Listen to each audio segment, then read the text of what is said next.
So yeah, hi, I'm Richard Colt, one of the two partners here at Java Pura Coffee Roasters. Fielding Koch is my partner. We formed Java Pura LLC, Java Pura Coffee Roasters, back in 2009 to begin the roasting side of the coffee world, where we've been roasting ever since. Prior to that, I started in coffee in 1993. Had some kiosk carts around Houston, also catering events, which we continue to do. But yeah, been in coffee quite a while. Brought Fielding on board in, like I said, 2009. At that point, I had hired a guy to work with me, a guy named Ken Palmer, who was a master roaster out of Portland, Oregon area, who ended up in Houston, divorced, and ended up in Houston, worked for me on the catering side. I had promised him we'd start him roasting again, which was something I'd always been interested in learning. So he hung in with me about a year. We finally went about trying to raise money, and Fielding came on board, wanting to be the one investor. And here we are, 11 years later, still roasting and selling a lot of coffee. So yeah, what we're going to do is talk a little bit about what it is we do to make what we think is much better coffee.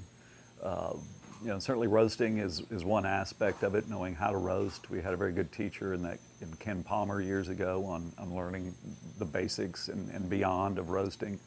But as he pointed out back then, unless you put a good bean, a good green coffee into the roaster, you can't magically turn it into something better. So it's all about sourcing. It's about finding coffees that are just better to then roast, hopefully well, and have people like. So far so good. We sell a lot of coffee through central markets across Texas, and online our presence is getting much larger. We're selling a lot of coffee online. People are pulling up to our back door for curbside service, so we're doing something right. And a lot of that has to do, I think, with Fielding and myself sourcing, buying coffees that are just better quality. So it really gets down to that farmer level. One of our farmers, one of our longest standing direct trade farmers is Marco Garbanzo. That really is his name. Since 2009, we've been buying all of his production, usually around 25,000 pounds a year. Fantastic coffee. By volume, the number one selling coffee at Central Market since December of '09, a few months after introducing it at the store. So people like it, we like it. We pay Marco a premium. Actually, we pay him what we pay a coffee broker, we just pay him directly and skip the middlemen. So Marco likes us. We paid him last year for his 25,000 pounds, about $4.10 a pound, I believe. If he'd gone down the valley in Terrazoo, the region where his farm is, he would have been paid about $1.40 a pound, so almost triple what he normally gets. So he likes us. In return, we got a coffee. Like I said, it's number one seller at Central Market. What does he do different? Why is his coffee better than the farmer next to him, perhaps? One of the things they really have to do is pick the fruit. And I don't know if you can see this photo, but it's a close-up of a coffee tree branch. And on it are, in this photo, dozens of cherries on a typical coffee tree, hundreds and hundreds of cherries. But they don't all ripen at the same moment. And so a ripe cherry, and therefore their seeds, taste better than an unripe cherry. I mean, you name the fruit, ripe fruit tastes better than unripe fruit. So it's really important that Marco and his team pick only ripe cherry, which is simple. It's red or it's not. The green ones aren't ripe, the red ones are. These semi-reds aren't ready either, so you want to pick the right fruit. However, the problem is one tree yields about 1 pound of coffee a year. You got to pick hundreds of cherries to make that pound off that one tree. So Marco, with the 25,000 pounds we buy from him each year, has approximately 25,000 trees on his farm. It's 35 acres, about 16 hectares is about 35 acres. Not huge, but it's on a mountainside that's this steep, and there's the 25,000 trees jammed in there. And his pickers, starting in December, early December, at the start of the harvest, go into that tree number one and pick, the 100 cherries out of 500. Go to tree 2, 3, 4, 5, 6, 7, all the way up to 25,000, and then start over again a few weeks later. And so Marco will do 4 or 5 pickings, picking only ripe fruit, having his team only pick the ripest fruit. Simple concept, but most farmers can't afford to put in that extra effort. Therefore, most coffee that you buy typically is from unripe fruit, and that hence creates some of the bitterness. So simple concept, pick the right fruit, but in reality, difficult for these farmers. The amount of work they do as a farmer is unreal.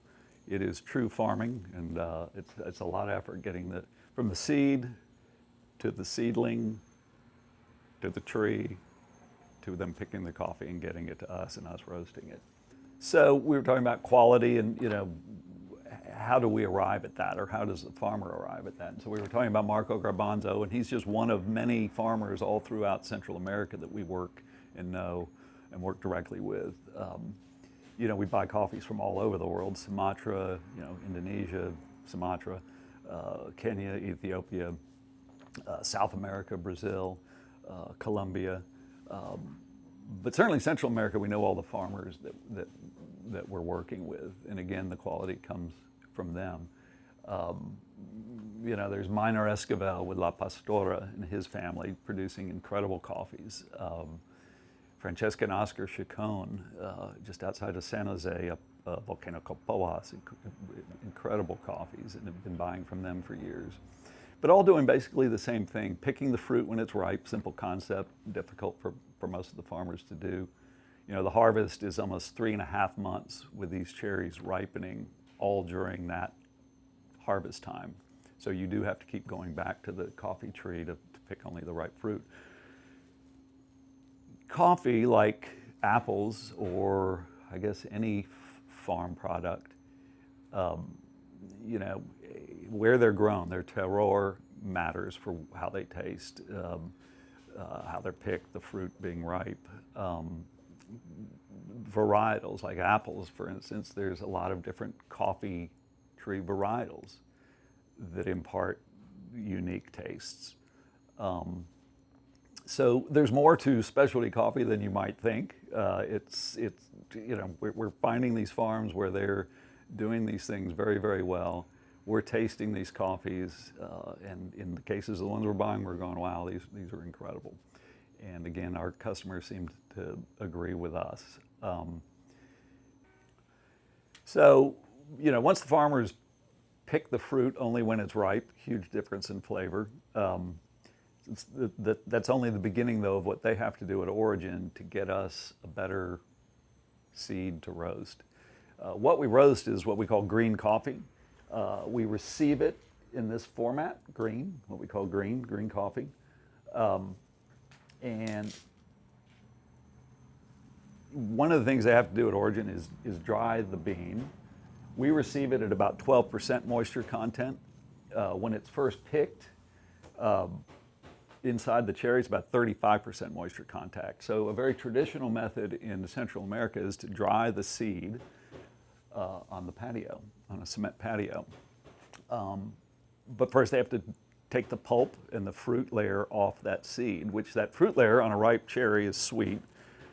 But Marco's method, the most traditional method in Central America, is to pick that cherry, hopefully ripe, depulp it, have a machine that takes that skin off, and then another machine that uses quite a bit of water, washes off that little layer of fruit, called a wash coffee. And then it takes 5 or 6 days of these guys literally raking the seeds under the sun, drying under the sun, 4 or 5 days. At that point, they put it into a big bag, into reposo. They rest the coffee, reposo. And that they do it with the coffee picked in December through March. The coffees picked in March, or just like the December coffees, are put in reposo until about June. Then they're pulled out of reposo, put in a bag, and sent to us. So we receive the year's crop about 6 months, 7 months after the last picking. So the wash coffee, picked, pulped, washed, and dried on the patio. There's 3 methods. That's the first. Second method is a honey process. I don't know if you can see in this photo, but up here is a more honey-colored coffee. Well, this is picked, pulped, but they left that layer of fruit on the coffee and let it dry on the seed. which same 4 or 5 day process of drying it from 35% down to 12. They have a little meter. Oh, look, it's 12%. And of course, they put it in reposo. But with the honey process, that 4 or 5 days with that fruit layer on there, the seed tends to absorb some of the sugars inherent in that ripe fruit, that ripe layer of fruit. And so you get a little bit different flavor profile to that coffee. Same seed dried 2 different ways can give us a different flavor profile. Of course, we can then roast it different ways and go down a rabbit hole with it all, but that's kind of part of the fun. Third method, last method, they call it a natural process. Pick the cherry, throw the whole thing on the patio. Instead of 4 or 5 days for the 2 seeds inside to dry from 35 to 12, it takes about 3 weeks. At the end of 3 weeks, it looks like a big giant, shriveled up raisin. They of course then have to mill that off and send us the seeds. But that 3 weeks with the fruit surrounding and the skin surrounding those seeds, it tends to really impart a lot of fruit component to that coffee. In fact, people that try a natural process coffee quite often are surprised at the taste. It's got a lot of fruit component to it. In fact, our Ethiopian coffees, or Ethiopian coffee in general, is typically a natural process coffee, less water than Central America and Ethiopia, so they don't traditionally use the washed method. But those coffees the better ones tend to have a blueberry note to them, which is quite pleasant. But upon first sip, you're going, what am I tasting here? So we were talking about different farmers, Marco Garbanzo being one, and the different drying processes there are, the 3 drying processes for coffee. The washed coffee, Marco's traditional method in Central America, honey process, and natural process. So what we're going to do is look at Marco's coffee, take a look at his coffee right here. We keep it in these barrels, we pour it from these bags into the barrels for ease of roasting purposes, so the roaster can get his 22.5 pounds that go into the bucket and then into the roaster more easily. But Marco's coffee is, again, a washed coffee. If you look, it's very consistent in size, shape, and color, which indicates to us it's a very good specialty grade coffee, the kind we like. But yeah, kind of an even blue-green, if you will. If you were able to smell it, I get like dry mowed grass, like straw smell. It's just a fresh farm smell, if you will. Beautiful coffee, Marco's, got a nice aroma to it. The reason I bring up the aroma is we're going to go look at, around the corner in a moment, a natural process coffee, also from Costa Rica. A woman named Grace Menez, the producer of the coffee, we'll go look at, but a whole different look, just literally in the seed itself, and the aroma is completely different. And those 2 things actually come through the roaster and into the cup, like I was talking about. A little more fruit component in the naturals than these washed. So just a moment ago, we were looking at the Costa Rica Don Teofilo, Marco's coffee. Again, a washed coffee, one of the 3 drying methods, the traditional method in Central America, dried on the patio after being depulped and washed. Another method, the 3rd method I talked about, was the natural process, where they dry the seed inside the cherry, imparting a lot of the fruit component to that seed. So when you taste the coffee after being roasted and in the cup, it's got some fruit component. This coffee right here is from Grace Menez farm or mill, Llano Bonito, and this is a natural process, dried in the cherry. Obviously, once that 3-week process or so is done, they got to get that skin and pulp off. So they have a device machine that does that. Because as we receive it, we have to have it be what we call our green coffee. So we're going to look at this. So this, if you look, as compared to Marco's, has a lot of beiges and browns. That actually is leftover fruit layer sticking to the seed. That little bit of fruit layer, 2 things happen. First, if you smell this, I get not a fermented, but almost a dark chocolate smell, whereas that just smelled, Marco's smelled like dried grass, whatever. Somebody told me it smells like chickpeas. I've never smelled those, but I'll believe them. They liked it. But this definitely has a different aroma. Again, to me, it's almost like dark chocolate, just a beautiful smell. which again, when these seeds are roasted, that cup ends up having a lot more fruit component. So one of the methods we talked about, the natural process for drying the seed down to that 12% moisture content. In the end, that natural process coffee that, again, after 3 weeks on the patio looks like a giant raisin, they have to get that raisiny looking skin and mucilage, the fruit, off the bean. So they mill it off. And again, we receive the coffee in the big bags in what we call green form, so we can then roast it. But what do they do with this, what we call cáscara? Again, means skin or husk in Spanish. And again, it's the skin, the outside layer, and then if you can see in this film, the lighter layer is the actual fruit layer. And it actually has been used for millennia on farms all across the globe to make tea. The farmers will make tea out of it. And we do that as well. Hi, I'm Alexander. I'm the head roaster for Java Pura Coffee Roasters. Also manage quality control and green coffee buying. I've been here for 8 years and have been basically doing my best to put out excellent coffee 5 days a week. How's it going? My name is Biliulfo Martinez. Nobody calls me that. Everybody calls me Billy. Don't worry about it. But yeah, I'm I guess junior roaster here at Java Pura Coffee Roasters. I've been in the coffee industry for over a decade, honestly, as like multiple things, like as a barista and grading coffee and all this stuff.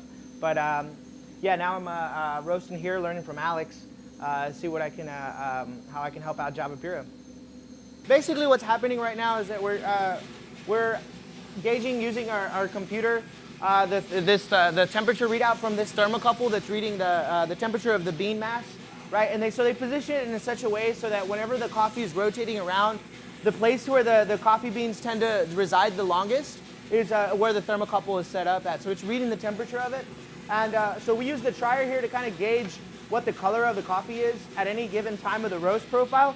And if you notice, there's like a little bit of like fuzz that's kind of coming off of it. And that's what we call chaff. It's usually like this outside like little skin that comes out off of the coffee after it's roasted for a little while. So if you could see here, you've got one that doesn't have the silver skin, and then you've got a coffee bean that does still have that little layer of silver skin. So at certain temperatures, around 320 degrees Fahrenheit, what will happen is the bean will inflate, right? And once it inflates, that silver skin kind of falls off, right? And so we have to be aware of this as roasters, and we'll turn up the environmental negative pressure to help pull some of that air out and that chaff along with it. So what will end up happening is that we'll accumulate all this chaff at the very bottom of this roaster, and we usually keep it off to the side as well as like this little fluff packaging. This is what it looks like. So we will usually keep it off to the side, and farmers will come by and they'll take it for like for fertilizer and stuff like that. It's really useful. That way we don't waste anything. All right, so basically what we're trying to do with this part now is we're trying to watch the development of the beans and trying to see how we're roasting the beans on the inside of the bean, right? And we do that by this over here on the side. What we have is we've got a computer program set with some software, and the software is helping to keep track of what that internal temperature is on the beans and how we're affecting the heat transfer, right? And so we've got quite a bit of lines of codes out there, so you might not be able to understand all that just yet, but basically it's just a way for us to visualize how we're implementing heat into the system, right? And so if we wanted to, like, say, implement heat a little bit slower, like say for whenever you're doing an espresso roast, right? We can do that off of here, and we can see how we're doing, and how long we're cooking, if you will, right? If we're cooking fast or slow, it's not like a steak where you can, poke it to see if it's done in the middle. Here we kind of have to use a graph and sensory. We have to smell quite a bit if we don't have the graph. As you can see, the colors change drastically. You'll see a little bit of that the darker browns with the lighter yellows, right? And that just means the coffee's developing on its way through. So because you see the mix of the yellow and the brown, that means it's still taking a little while before it gets to first crack. At some point, it will reach what's called first crack, and that's whenever we're taking all this time to put energy into the coffee beans. At some point, that energy is going to reach like a fever pitch, and it's going to explode. So it's originally it's endothermic energy, so we're putting energy into the system, and at some point it'll be exothermic energy. The coffee itself will create heat, which is why we usually lower the amount of gas that we implement into the system towards the first crack. So you'll see that as it comes a little darker soon. If you just watch the coffee, you're not smelling it. You're not looking at it. You want to be looking. You can't see the development of the coffee itself just through this glass. You can see the basic visual representation. But if you want to look at individual beans, see what's happening, see what in terms of, would you hit it down to 40%, please? You want to be able to see what you can actually see development the same way that you can see anything you're cooking change. Color change, smoothness of the bean. Like right now, we're looking at, we're getting not uniform development. Some coffees are developed earlier than others because it is a blend. But we're looking for a nice uniform. We're getting there. What temperature is it? 401? 401. Yeah, we're getting there. 10% development.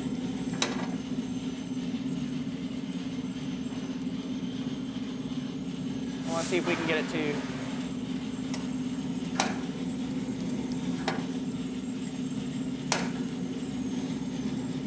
I think we're there, bro. We're there? 12. 12% development, 1305, ready? There you go. Stop.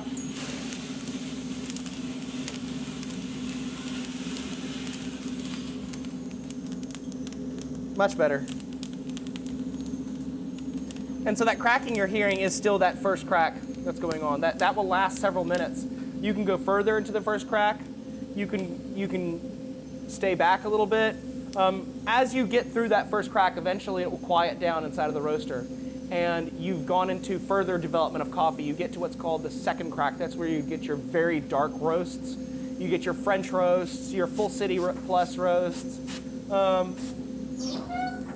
Thank you, Billy. And that's basically it. That's from start to finish how you roast coffee. So, one of the things we've been talking about are many things, but our focus is on quality, the ultimate quality. Certainly that comes from sourcing special coffees, roasting them well. But also, once coffee's roasted, it's like any other food product at that point. And the fresher, the better. From our point of view, coffee ought to be consumed within a month of it being roasted. Hence, we put the roast date on the bag, which I think you'll see some film on, because we want our consumers to know when that was roasted. We were, in fact, we're the first roasters to actually put that date on a bag when we were invited into Central Market. There ended up being a lot of copycats after that. But we're still the only roaster that will pull the bag after a month to 6 weeks off the shelves, buy it back from Central Market. When I'm at the store, I'll look at some of the competition, and quite often some of those bags are 3, 4, 5 months old. The coffee doesn't go bad, but it just becomes stale. And we just don't want our brand on a bag of coffee that started out, we think, as being one of the best coffees you can get, but 6, 7, 8, 9, 10, 11 weeks later becomes muted and kind of an average coffee. So freshness matters, so we put the date on it. So we're going to talk a little bit about where you can buy our coffee. Certainly online, javapura.com. You also can order ahead and come pick up curbside. We have that service now available, super simple. We'll bring the coffee out to you. We're also doing an interesting thing of late. First and third Friday of every month going forward, we're doing an open house pop-up. We set up out the back bay door, have a tent, we're demo roasting. We have our full espresso bar. By the way, it's all the free coffee you can drink. But we have our espresso bar, cold brew on tap, some of our more esoteric coffees brewed and available to drink. We got a new product called cascara, which means husk or skin in Spanish. But anyway, we make a cold brew tea out of that, which is just absolutely delicious over ice, naturally sweet, no additives. Just getting that into Central Market. Speaking of Central Market, that's been one of our longest and best partnerships. From the very beginning, they asked us to be in their store, and we have sold a lot of coffee through them. So we're in Central Markets across the state, here in Houston, obviously. Here in Houston, we're told we account for almost 50% of all their coffee sales. I know we sell a lot of coffee through Central Market, great place to get it. But coming directly here is also great. I'm Jack Cagle, and I have the privilege of serving you as the Commissioner of Harris County Precinct 4. And today I want to thank you for joining us on our Encore Excursions. This is our way of getting you, our friends, our folks that we seek to serve, out and to be able to see the things that we used to be able to see together, but now safely and virtually. In the meantime, we hope to continue to bring other events and other excitement to you. Stay safe, stay well, and we hope to see you soon in person.